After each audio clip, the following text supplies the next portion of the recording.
8 জন drugs ব্যবসায়ী একসাথে থাকলেও পুলিশ 5 জনকে গ্রেফতার করতে সক্ষম হয়েছে।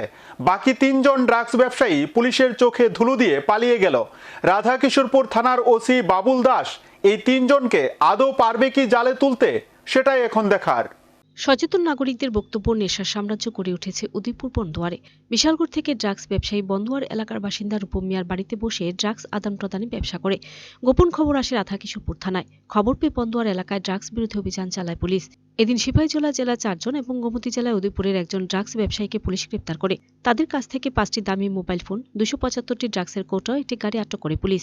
এদিন সর্বমোট 50,000 টাকার ড্রাগস বাজেয়াপ্ত করতে সক্ষম হয় রাধাকিশোরপুর থানার পুলিশ। তবে 8 জন ড্রাগস ব্যবসায়ী একসাথে থাকার পরেও পুলিশ 5 জনকে গ্রেপ্তার করতে সক্ষম হয়েছে। বাকি 3 জন ড্রাগস ব্যবসায়ী বিনয় মিয়া সরকার, বিশাল দাস ও রূপম মিয়া পুলিশের চোখে ধুলো দিয়ে গভীর জঙ্গলে ভেতর চলে যায়।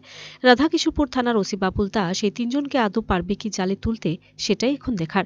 3 ড্রাগস ব্যবসায়ী এখনও অধরা থাকলেও সাংবাদিকদের ডেকে 5 জনকে নেশা সামগ্রী সমেত গ্রেফতারের বিষয়ে জানালেন মহকুমা পুলিশ আধিকারিক অজয় দেববর্মা।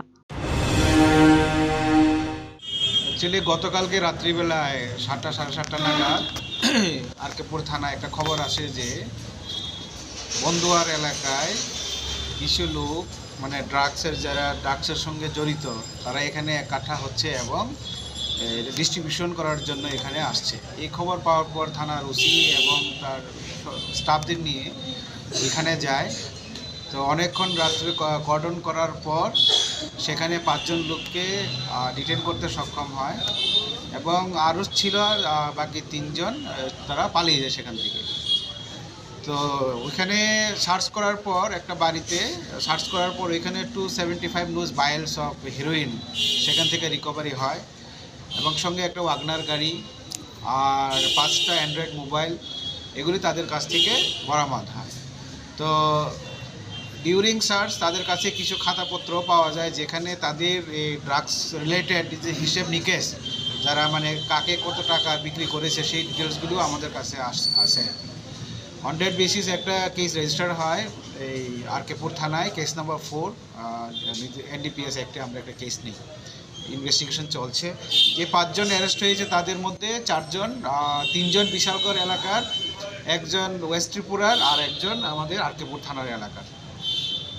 তাদের নামগুলি কি জানা আছে? হ্যাঁ, যারা অ্যারেস্ট হয়েছে তাদের মধ্যে আব্দুল রাজ্জাক বিশালগড়, আব্দুল হোসেন বিশালগড়, দুলাল মিয়া রাজনগর ওয়েস্ট ত্রিপুরা, জামাল হোসেন রাউতখোলা বিশালগড় আর লুকমান হোসেন খিলপাড়া। প্রত্যেকই NDPS একটি। হ্যাঁ, সব NDPS একটা। Video report search India.